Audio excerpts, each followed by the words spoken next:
Hello everyone, welcome to the civil boy. दोस्तों, बहुत सारे स्टूडेंट्स के माइंड में ये कन्फ्यूजन रहती है कि क्या वो एसएससी जैसे एग्ज़ाम्स को फर्स्ट अटैम्प्ट में क्लियर कर पाएंगे। जी हाँ दोस्तों, ये पॉसिबल है। अगर आप एसएससी एग्ज़ाम्स के लिए प्रिपरेशन कर रहे हो तो ये वीडियो सिर्फ और सिर्फ आपके लिए है। इस वीडियो को आप एंड तक ज़रूर देखें बिना स्किप किए। तो यहाँ मैं आपको एक एक स्टेप को डिटेल में समझाने की कोशिश करूँगा और हम लोग यहाँ पे न्यू पैटर्न के बारे में भी डिस्कस करेंगे। अगर आप चैनल पर नए हो तो इस चैनल को सब्सक्राइब करके बेल आइकन को ज़रूर दबा दीजिए। इस वीडियो को आप अपने फ्रेंड सर्कल में शेयर कर दें।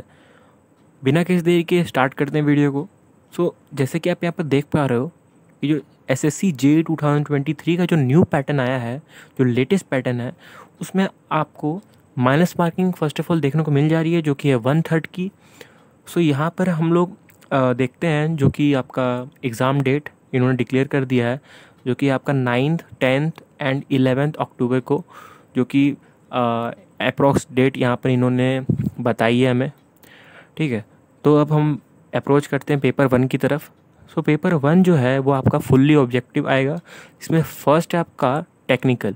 टेक्निकल में आपको, अगर आप जिस ब्रांच से भी हो, लाइक आप इलेक्ट्रिकल हो, मैकेनिकल हो या सिविल ब्रांच से हो, उस ब्रांच के अंदर आपको 100 क्वेश्चंस मिलेंगे और वो 100 मार्क्स के रहेंगे। ठीक है, और ईच क्वेश्चन आपका 1 मार्क्स का ही रहेगा। ये हो गया आपका टेक्निकल का।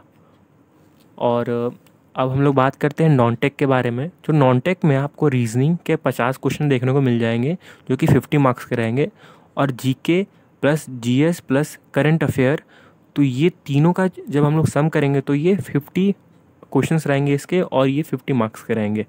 तो अगर हम यहाँ पर 50 और 50 क्वेश्चंस को अगर हम लोग यहाँ पर ऐड कर दें तो 100 क्वेश्चन यहाँ पर आ जाते हैं, और जो कि इसका फाइनल जो मार्क्स बनता है वो 100 रहेगा। दोस्तों, यहाँ पे भी आपका ईच क्वेश्चन 1 मार्क्स का रहेगा। ठीक है, जो पेपर 1 है ये आपका 2 घंटे का होगा। अब हम चलते हैं पेपर 2 की तरफ। यहाँ पर फ्रेंड क्या हुआ है अब इस बार कि जो पहले वाला जो हमारा ओल्ड पैटर्न था, उसमें आपके फर्स्ट पेपर में आपका ऑब्जेक्टिव आते थे, एंड सेकंड पेपर में आपके जितने भी सब्जेक्टिव क्वेश्चंस हैं वो आपको देखने को मिलते थे आपके ब्रांच से। बट इस बार न्यू पैटर्न में उन्होंने क्या चेंजेस किया है कि पेपर 1 में तो वो ऑब्जेक्टिव दे ही रहे हैं, साथ ही साथ वो पेपर 2 में भी ऑब्जेक्टिव को ऐड किए हैं। ठीक है, तो यहाँ पर आपको जितने भी क्वेश्चन आपको देखने को मिलेंगे सारे आपके ऑब्जेक्टिव होंगे, जो कि टेक्निकल बेस्ड क्वेश्चन आएंगे आपके ब्रांच से। ठीक है, तो अब हम लोग यहाँ पर बढ़ते हैं। पेपर जो आपका 2 है, इसमें आपको ईच क्वेश्चन आपको 3 मार्क्स के यहाँ पे देखने को मिलेंगे। 100 क्वेश्चन रहेंगे आपको, और वो 300 मार्क्स के रहेंगे। ठीक है, और इसमें कैलकुलेटर आपको अलाउ किया गया है। ठीक है, आप पेपर 1 में नहीं आपको अलाउ है, बट पेपर 2 में आपको कैलकुलेटर अलाउ है। तो इसी से आप समझ सकते हैं कि पेपर का लेवल कितना होने वाला है। ठीक है, किस टाइप के क्वेश्चन आपको पूछेंगे। तो मैक्सिमम जो चांसेस बन रहे हैं यहाँ पर, आपको न्यूमेरिकल बेस्ड क्वेश्चन आपको देखने को मिल सकते हैं यहाँ इस पेपर में। अब हम यहाँ पर ड्यूरेशन की बात कर लेते हैं। तो ड्यूरेशन आपके यहाँ पे 2 आवर्स का ड्यूरेशन। ठीक है, तो इसमें भी आपको 2 घंटे के पेपर आपको यहाँ पर भी देने को रहेंगे। फ्रेंड, जैसे कि यहाँ पर आप देख सकते हैं, यहाँ पर कैलकुलेटर आपको अलाउ है। तो इसका मतलब कि यहाँ पर जितने भी क्वेश्चन आएंगे वो मैक्सिमम आपके न्यूमेरिकल बेस्ड क्वेश्चन रहेंगे। ठीक है, तभी आपको 3 मार्क्स मिल रहा है एक क्वेश्चन पे, और यहाँ आपको 1 मार्क्स मिल रहा है एक क्वेश्चन पे। तो कुछ तो यहाँ पर लेवल होगा क्वेश्चन का। तो तभी मैं आपको यहाँ बोल रहा हूँ कि कैलकुलेटर आप जितना ज़्यादा प्रैक्टिस करोगे उतना आपके लिए सही रहेगा, क्योंकि टाइम बहुत कम रहेगा फ्रेंड। ठीक है, 2 घंटे का पेपर है और 100 क्वेश्चन को अटेम्प्ट करना है, समझो, और 120 मिनट में आपको 100 क्वेश्चन अटेम्प्ट करना है। तो इसी से आप समझ लो कि कितना जल्दी आपको करना होगा। मतलब एक क्वेश्चन को आपको अप्रॉक्स 70 सेकेंड देना पड़ेगा, तभी आपका 2 घंटे में 100 क्वेश्चन बनेंगे। ठीक है, तो आप जितना ज़्यादा कैलकुलेटर का प्रैक्टिस करते हो उतना आपके लिए सही रहेगा एग्जाम पॉइंट ऑफ व्यू से। अब हम बात करेंगे फाइनल स्ट्रेटेजी प्लान के बारे में। जो पेपर 1 है इसको हम लोग किस अप्रोच से करेंगे वो मैं आपको बताऊंगा अब, कि अगर आप इलेक्ट्रिकल ब्रांच से हो, सिविल ब्रांच से हो या मैकेनिकल ब्रांच से हो, जिस भी ब्रांच से हो, ठीक है, उसके आपको टेक्निकल क्वेश्चंस आपको लगाने हैं, सेट पूरा आपको प्रैक्टिस करना है उसका एमसीक्यू क्वेश्चंस के। मैं आपको प्रेफर कर रहा हूँ आईएएस मास्टर का जो आपका बुक आता है प्रीवियस ईयर क्वेश्चन पेपर, उसको आपको पूरे जितने भी आप सब्जेक्ट वाइज उसमें रहते हैं आपको सब प्रैक्टिस कर लेने हैं। ठीक है, चाहे आप मैकेनिकल के हो, इलेक्ट्रिकल के हो, सिविल के हो, आपको अच्छी तरीके से हर एक क्वेश्चंस को आपको टाइम देना है, उसको समझना है। उसमें डिटेल्स में आपको बताया भी है कि भाई जब आंसर आ रहा तो क्यों आ रहा है, उसको वहाँ पर रीज़न भी दिया हो तो उसको भी आपको पढ़ना है, ठीक है। नॉन टेक की तरफ बढ़ेंगे तो नॉन टेक का जो पेपर है जिसमें फर्स्ट है आपका रीजनिंग जो आएगा, जो 50 क्वेश्चन आएंगे 50 मार्क्स के, उसको आप यूट्यूब से भी कर सकते हो।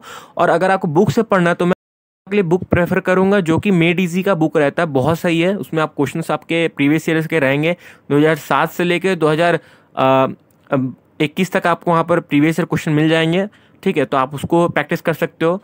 और जीके जीएस भी उसमें इंक्लूडेड रहेंगे। और करंट अफेयर्स आप जितने भी जैन से लेके अगस्त तक जितने भी आपके न्यूज़ वगैरह हैं या करंट अफेयर के जितने भी यूट्यूब चैनल्स हैं, आप उसको देख के आप वहाँ से कर सकते हो, ठीक है। सो अब यहाँ पर हम बढ़ते हैं पेपर 2 की तरफ। तो पेपर 2 का जो अप्रोच रहेगा, सो यहाँ पर आपको एडवांस प्लस बेसिक क्वेश्चन आपको करने हैं आपके ब्रांच से। सो इस क्वेश्चंस को आपको ज़्यादातर जितने न्यूमेरिकल क्वेश्चन है वो आप लेके चलो कि वही आएंगे इस यहाँ पे। तो आप जितना ज़्यादा न्यूमेरिकल क्वेश्चन को बनाओगे, फॉर्मूला आप याद कर लो, ठीक है, फॉर्मूला आप रट लो, एक जगह फॉर्मूला लिख लो, लिख के वहाँ उसको डेली रिवीजन करो, कौन कौन सा फॉर्मूला किस चैप्टर से आपका आ सकता है, ठीक है। सो यहाँ पर आपके टोटल एडवांस क्वेश्चन आपको देखने को मिलेंगे। ये भी नहीं कि फ्रेंड्स यहाँ पर गेट के क्वेश्चन आ जाएंगे, ये बिल्कुल नहीं होगा, ये आपका मिथ है। ये बहुत लोग बोलते हैं कि यहाँ पर आपका गेट का क्वेश्चन भी पूछता है, बट ये कभी पूछा नहीं है। बाय चांस एक स्टेट लेवल जेई का जो कंपटीशन हुआ वहाँ पर गुजरात में पूछा था, बट ये सेंट्रल गवर्नमेंट का जो है एग्जाम होने वाला है, यहाँ पर आपको गेट के क्वेश्चन देखने को नहीं मिलेंगे, ठीक है। तो आप जो आपको जो लेवल है उस टाइप के लेवल के क्वेश्चंस आप यहाँ पर प्रैक्टिस करो, क्योंकि आप IAS मास्टर और गुप्ता बुक से कर सकते हो। तो फ्रेंड बेसिकली यहाँ पर होता क्या है ना कि 3 फेज़ में आपके स्टूडेंट रहते हैं। फर्स्ट फेज़ जो रहता है वो आपके एक्सपीरियंस स्टूडेंट रहते हैं जिन्होंने एग्ज़ाम दे चुके हैं बट उनका क्लियर हुआ नहीं है, कभी प्री से चूक गए, कभी मेंस में नहीं हुआ, ठीक है। सेकेंड फेज़ में वो स्टूडेंट आते हैं जिनके पास प्रिपरेशन करने के लिए अच्छे खासा टाइम रहता है, लाइक 1 साल टाइम उनके पास रहता है, वो 1 साल या 8 महीने से तैयारी कर रहे होते हैं, ठीक है। तो उनके लिए भी पेपर उतना भी डिफ़िकल्ट नहीं होगा, बट जो थर्ड फेज़ है वो वाले स्टूडेंट के लिए बहुत डिफ़िकल्ट होने वाला है, ठीक है, क्योंकि उनका फर्स्ट अटैम्प्ट रहता है और वो स्टूडेंट के लिए ये सब बहुत नया है। उनको भी इसका आइडिया नहीं कि भाई पेपर कैसा आने वाला है, उन्होंने कभी CBT मोड पे SSC JEE का एग्ज़ाम कभी नहीं दिया है, ठीक है। तो उनको लिए मैं यही बोलूँगा कि आप माइंड में ये मत बना के रखिए कि यार मेरा सिलेक्शन नहीं होगा, मैं फॉर्मेलिटी के लिए जा रहा हूँ, एग्ज़ाम दूंगा, फिर मेरे को लग ही नहीं रहा मेरा एग्ज़ाम क्लियर हो पाएगा। आप वैसा कभी मत सोचिए, आप और अच्छे से प्रैक्टिस करो। और अगर चैनल पर नए हो तो चैनल को सब्सक्राइब करके बेल आइकन को ज़रूर दबा देना। Till then bye bye.